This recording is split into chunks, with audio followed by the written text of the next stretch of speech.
Olá, sejam bem-vindos. Vamos para mais uma aula e hoje nós vamos tratar de um conceito teórico, né? Que é sobre como é que a gente determina a quantidade de armadura longitudinal ao longo do eixo de uma viga, né? Tá bom? Então eu vou tentar definir esse nosso título com base no nosso primeiro slide, tá bom? Então, imagine que vocês estão dimensionando essa nossa viga aí, uma viga biapoiada, para essa carga distribuída que nós temos aí sobre o vão dela, vocês sabem que ela vai ter um diagrama de momento fletor parabólico, em que a seção mais solicitada é a seção central.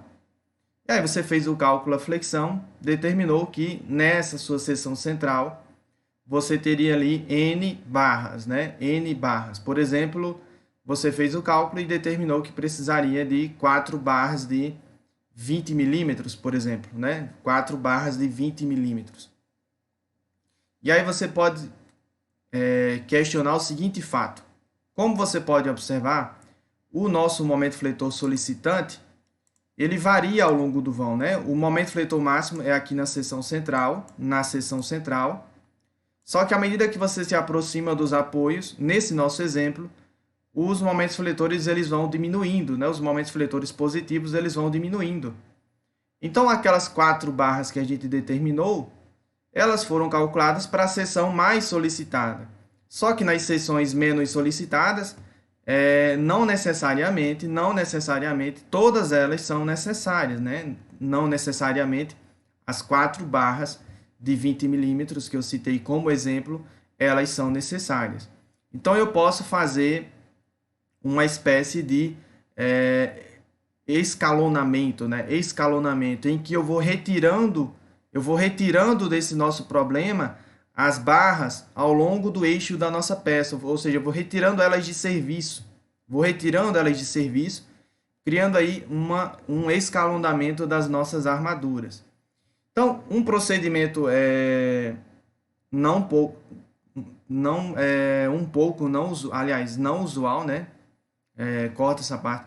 Um procedimento não usual que a gente adota como está exposto aqui, é você pegar a sua viga, imagine que ela tem ali um comprimento de 10 metros, então a cada metro ou a cada meio metro ao longo da sua viga, você tem ali o momento fletor solicitante, calcula a área de aço e determina isso em função da sua armadura de 20 milímetros. Aí você vai saber ao longo do comprimento da sua viga quantas barras de 20 você precisa em cada seção, né? Esse não é um procedimento prático, porque como vocês acabaram de ver, eu teria que dividir a minha viga a cada meio metro ou a cada 1 metro. Isso não seria um procedimento prático, daria muito trabalho. Do ponto de vista computacional, é um procedimento aceitável, né? O modelo lá, por exemplo, o modelo em elementos finitos, calcula o momento fletor da sua viga ao longo do vão dela, e aí o seu cálculo estrutural determina qual é a área de aço em cada seção ao longo da sua viga. E aí, consequentemente, você vai saber quantas barras de 20 milímetros você precisaria em cada seção à medida que vai se aproximando dos apoios. Então, esse não é um procedimento prático. O procedimento que a gente vai adotar aqui é um procedimento gráfico, que consiste basicamente no seguinte. Consiste basicamente em você desenhar em escala o seu diagrama de momento fletor, né? Em escala você desenha o seu diagrama de momento fletor e relaciona de forma direta o seu momento fletor solicitante com a sua área de aço. Cria ali uma proporção direta. Então, se o momento fletor solicitante ele cai pela metade, né? Se o seu momento fletor solicitante cai pela metade, então de forma direta você pode estabelecer ali de forma gráfica que você só precisa de metade da área de aço, né? Isso falando de forma simples. Então, como eu disse, o primeiro passo do nosso método gráfico consiste em determinar a área de aço na seção mais solicitada. Então, para a nossa viga biapoiada, para aquela seção central, nós vamos calcular quem é a nossa área de aço. Então, para essa seção central aqui, nós vamos calcular que em área de aço. E aí, no que eu tinha citado, eram 4 barras de 20 milímetros, por exemplo, né? Então, para essa seção mais solicitada, nós determinamos a área de aço AS, e aí eu cheguei num quantitativo ali de 4 barras de 20 milímetros, por exemplo. Então, está aí a nossa equação da área de aço em função do momento fletor solicitante de cálculo do braço de alavanca entre a resultante de compressão no concreto e a força de tração nas armaduras e a tensão de escoamento de cálculo do nosso aço, né? O segundo passo que a gente vai assumir no nosso procedimento gráfico é o seguinte: na nossa equação da área de aço, se eu admitir que o meu braço de alavanca é constante ao longo do eixo da nossa viga e igual ao valor do braço de alavanca na seção mais solicitada, né? Igual ao braço de alavanca da seção mais solicitada, eu posso correlacionar de maneira direta o meu momento fletor com a minha área de aço de maneira linear, né? De maneira diretamente proporcional. Ou seja, se o meu momento fletor diminui pela metade, então a minha área de aço cai pela metade. Mas isso eu só posso fazer se eu admitir que o braço de alavanca é constante ao longo do vão da viga e igual ao braço de alavanca da seção mais solicitada. Então, como vocês vão perceber, quando a gente viu lá na primeira unidade, quando nós estávamos fazendo o dimensionamento da flexão, o braço de alavanca depende da posição da linha neutra, que por sua vez depende do momento fletor solicitante. Então, existe sim um certo erro em você admitir que o braço de alavanca é constante ao longo do vão, né? Mas o que é que acontece? Quando a gente assume que o braço de alavanca é o valor proveniente da seção mais solicitada ao longo do seu vão, você acaba tomando um cálculo a favor da segurança, né? A favor da segurança. Então, esse nosso braço de alavanca a gente vai admitir como constante, só que igual ao valor da seção mais solicitada à flexão.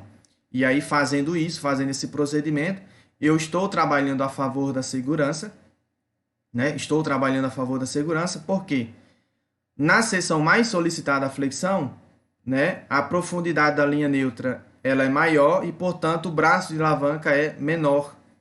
Quanto menor o braço de alavanca, menor a área de aço. Aliás, maior a área de aço. E aí, quando eu assumo braços de alavancas menores como sendo constante ao longo do meu vão, eu estou fazendo um procedimento a favor da segurança.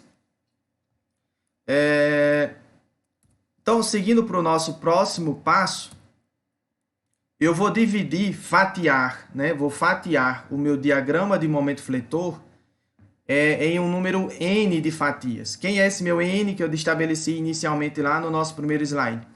É um número N de barras, ou seja, eu quero fatiar o meu diagrama de tal maneira que cada fatia tem uma altura que é o momento fletor resistente por uma das barras, né? Por uma das barras. Como vocês viram na equação anterior, se eu colocar aqui a área de aço de uma barra, então eu vou ter o momento fletor resistido por uma barra. Então, se eu dividir o meu diagrama de momento fletor em 4 fatias, que seria, por exemplo, as 4 barras de 20 que eu tinha citado, eu vou estar estabelecendo aí qual é a parcela desse meu momento fletor ao longo do vão, que é resistido por uma barra de 20 milímetros, por cada barra de 20 milímetros. Né? Ó, aqui na seção central, como eu preciso resistir a esse momento fletor total aqui máximo, eu preciso das 4 barras, né? Das 4 barras. Mas aqui, nessa região aqui, por exemplo, nessa região, como os momentos fletores são menores do que o momento fletor resistido por uma barra, então nessa região, matematicamente falando, eu precisaria somente de uma barra de 20 milímetros, né? Nessa região aqui, eu precisaria de 2 barras de 20 milímetros. Nessa região, 3 barras de 20 milímetros.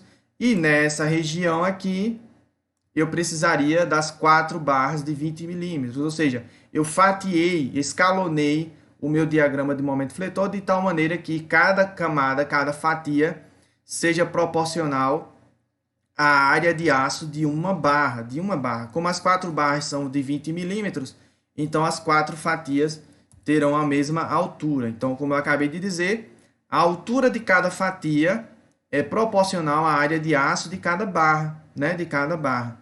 Ou a um grupo de barras que compõe aquela área total. Então, por exemplo, se eu juntar aqui essas duas fatias aqui, ó, se eu juntar essa fatia aqui com essa fatia, de tal maneira a ter uma única fatia, significaria que eu estaria agrupando duas barras de 20, né? Eu estaria agrupando duas barras de 20 numa mesma fatia, correto? Se eu agrupar esse outro bloco aqui, ó, se eu agrupar esse outro bloco aqui, novamente eu estou agrupando duas barras de 20 milímetros em um único grupo, né? Então, eventualmente, quando a gente vai fazer essa análise da distribuição das barras ao longo do comprimento, a gente adota grupos de barras, né? Dificilmente a gente vai fazer esse escalonamento, essa nossa distribuição longitudinal das nossas barras, barra por barra, porque isso demandaria um maior trabalho lá no canteiro, né? Então, usualmente a gente faz essa distribuição longitudinal por grupos de barras. Então, como eu teria aqui no nosso exemplo 4 barras, e se eu quisesse dividir elas em 2 grupos, então eu faria duas fatias. A primeira fatia seria essa fatia amarela, a segunda fatia seria essa fatia azul, né? Essa fatia azul. Então, prosseguindo aqui, ó, essas retas paralelas ao eixo da nossa viga, né, traçadas por essas fatias, determinam, ao encontrar o diagrama de momento fletor, o comprimento mínimo das nossas barras. O comprimento mínimo das nossas barras.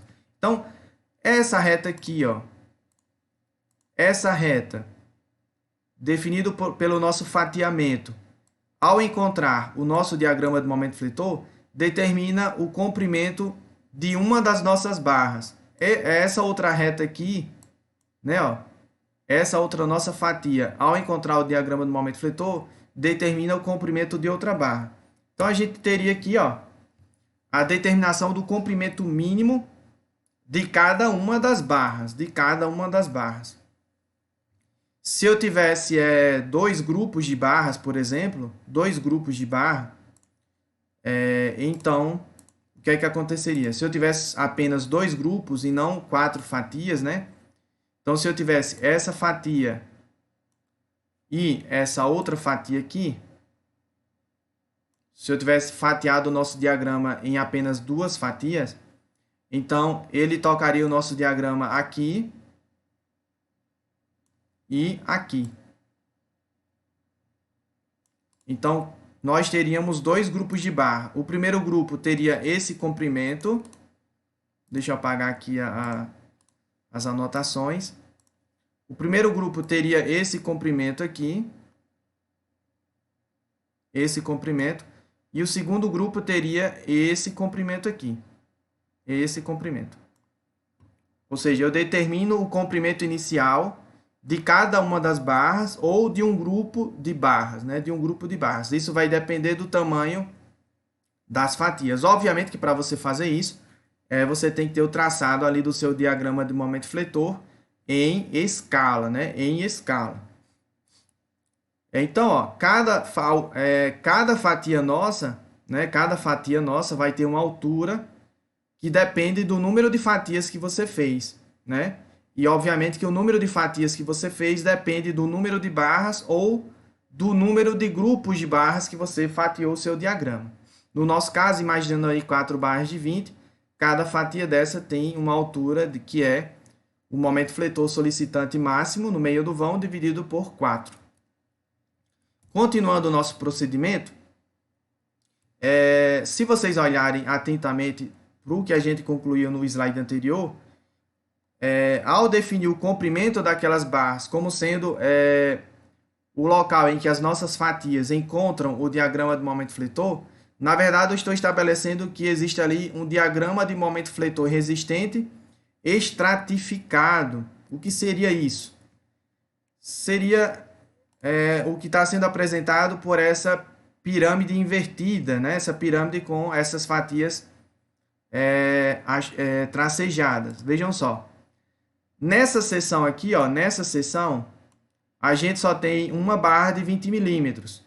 Então, o momento fletor resistente dessas seções daqui até aqui é o momento fletor resistente somente por uma barra, que é justamente o momento fletor solicitante de cálculo dividido por 4.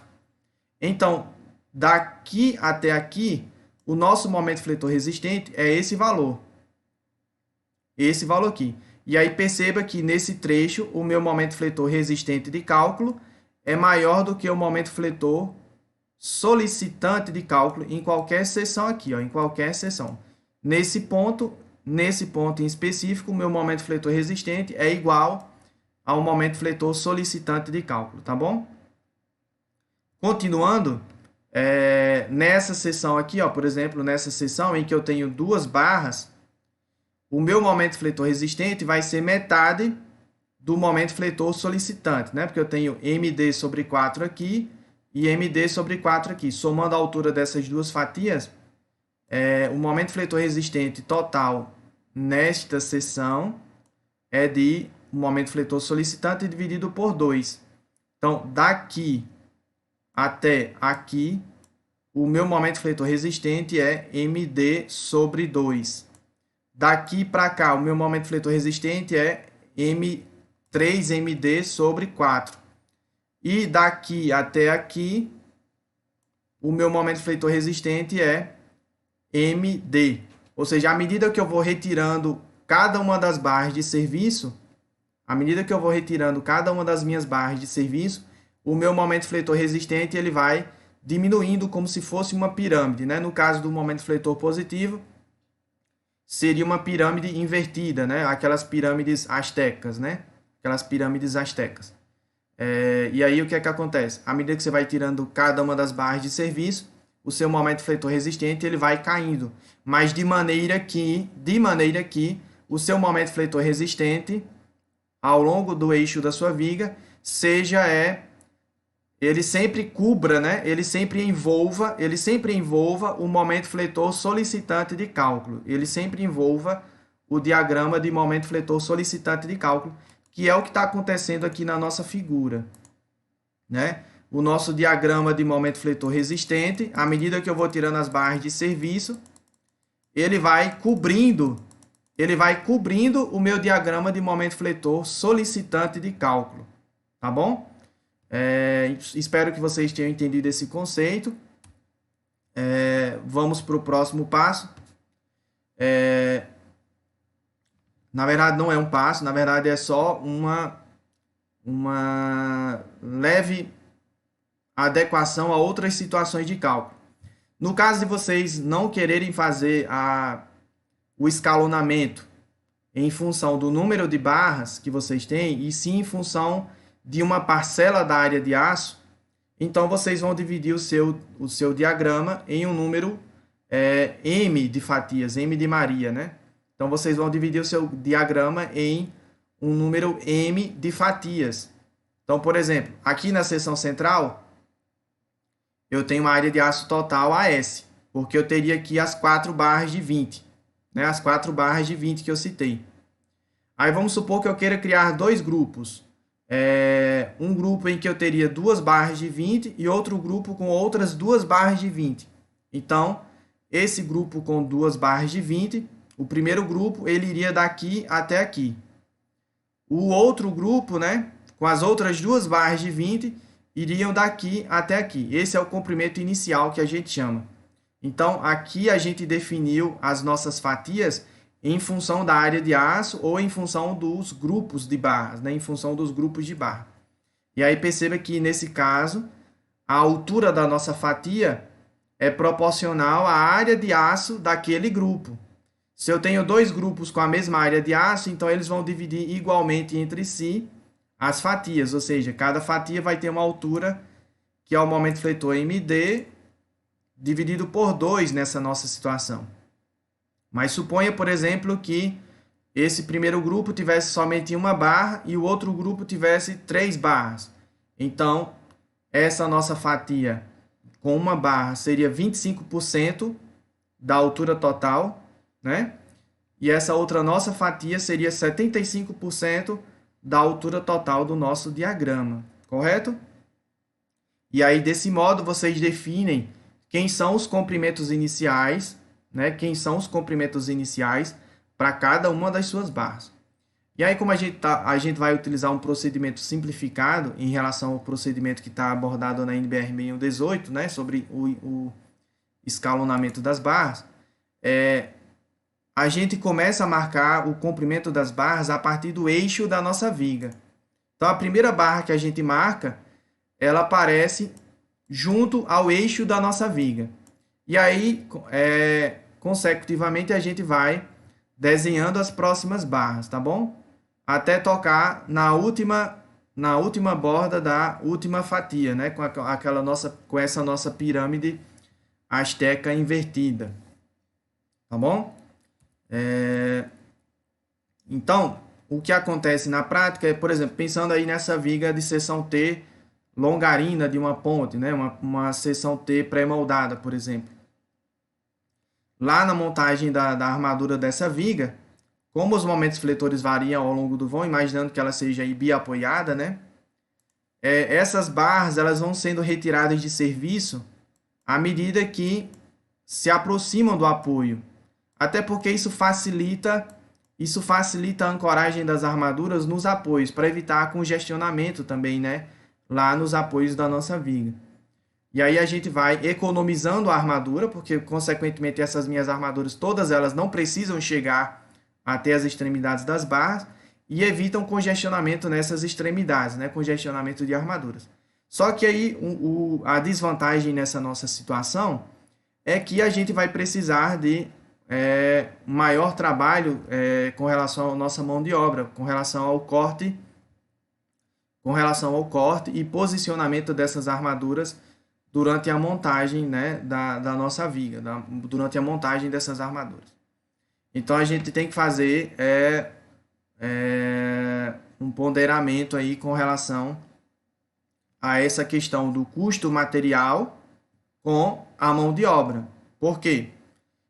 Quando eu faço o escalonamento das minhas armaduras, eu estou economizando material, né? Estou economizando material, porque eu estou retirando parte delas antes de chegarem em seções em que elas não seriam realmente necessárias, né? Necessariamente, elas não precisam chegar até os apoios, né?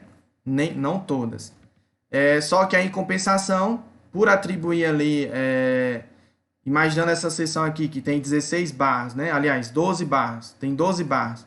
Se eu sair escalonando cada uma delas isoladamente, as 12 barras, né? Isso vai gerar aí um grande trabalho de mão de obra e, consequentemente, seus custos com mão de obra vão subir. Então, o ideal nessa situação, por exemplo, é um caso que eu vou citar, é você dividir essas armaduras, 12, né, que eu citei aqui, em 3 grupos. Um grupo com 4 barras, outro grupo com mais 4 barras e outro grupo com mais 4 barras. É só um exemplo, tá? De tal maneira que você tivesse aí 3 grupos de armaduras, cada grupo com o mesmo comprimento, né? Cada grupo com o mesmo comprimento. Aí você estaria otimizando a sua quantidade de material, ao mesmo tempo em que você não está exagerando ali com o trabalho de corte, né? Com o trabalho de corte nas suas armaduras, tá bom? Espero que vocês tenham aproveitado a nossa aula. Muito obrigado aí por mais um dos nossos encontros. Acompanhem a bibliografia e aprofundem o conhecimento de vocês, pessoal. Abraço e se cuidem.